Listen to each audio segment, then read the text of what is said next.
ସିଂହମାନେ ବାହୁଡ଼ିଲେ ଗଜପତିକୁ ବଂଶର ନିୟମ ମାନି କାନ ଧରି ଗଲେ କାଶୀକୁ। ଏଇଟା ହେଉଛି ଆପଣଙ୍କର 4ଟି ରିଭର ସିଷ୍ଟମ ଯୋଉଟାକି ଇଷ୍ଟର୍ଣ୍ଣ ଘାଟରୁ ଜାତ ହେଉଛି ବାହୁଡ଼ା, ବଂଶଧରା, ନାଗବଳି, କୋଲାବର।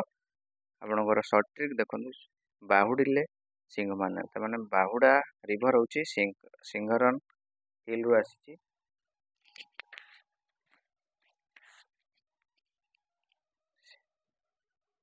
ସିଂହରାଜ ହିଲ୍ରୁ ଆସିଛି ଆପଣଙ୍କର ନିହାତି ଭାବରେ।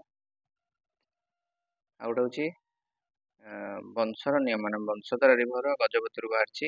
ଆଉ କାନଧରି ମାନେ ହେଲା ନାଗବଳି ରିଭର ହେଉଛି ଆପଣଙ୍କର କଳାହାଣ୍ଡିରୁ ବାହାରିଛି। ଏଟାକୁ ବି ଲାଙ୍ଗୁଳିଆ ରିଭର କୁହାଯାଏ। ଆଉ ଗୋଟେ ହେଉଛି ଦେଖନ୍ତୁ କାନଧରି ଗଲେ କାଶୀକୁ। କାଶୀକୁ ମାନେ ହେଉଛି କରୁ ହେଲା କୋଲା ରିଭର, ସିରୁ ହେଲା ସିଙ୍କରନ ହିଲ୍। ତ ସିଙ୍କରନ ହିଲ୍ କୋରାପୁଟରୁ ବାହାରିଛି। ତ କରୁ ହେଲା କୋରାପୁଟ ମନେ ରଖିଥିବେ, କରରୁ କୋଲାବ, କୋରାପୁଟରୁ କୋଲାବ। ତ ଏମିତି ସର୍ଟ ଟ୍ରିକ୍ ଜାଣିବା ପାଇଁ ମୋ ଚ୍ୟାନେଲକୁ ସବସ୍କ୍ରାଇବ୍ କରନ୍ତୁ। ଧନ୍ୟବାଦ। ଜୟ ଜଗନ୍ନାଥ।